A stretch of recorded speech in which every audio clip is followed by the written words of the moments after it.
Площадь возгорания в Охтинском районе выросла до 700 гектаров. Сегодня на подмогу прибыли 50 лесопожарных из Красноярска.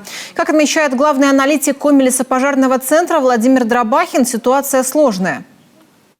Лесной пожар 63, площадь 700 гектар, продолжает действовать.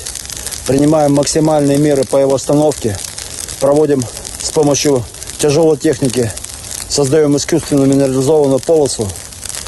Проводим отжиг. Ситуация сложная. Тяжело. Лесорастительные условия сложные. Лес весь, мох высох. Поэтому вы видите, горит все эффективно и сильно.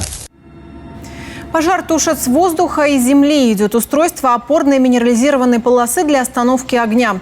Вот, к примеру, что сейчас делается на южной кромке. Она представляет наибольшую угрозу для газопровода и дач. Бульдозер работает в паре, два бульдозера. Один пробивает дорогу, второй создает минерализованную полосу.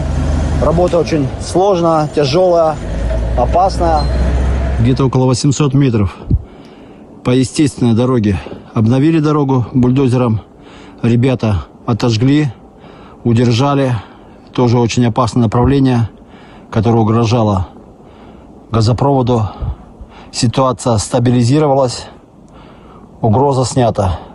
Продолжаем работу на данном направлении.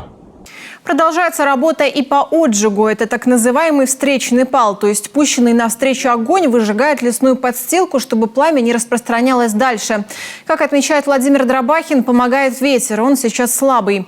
Тем временем мэр Ухты заявил, что взятые пробы воздуха в очередной раз подтвердили отсутствие превышения вредных веществ.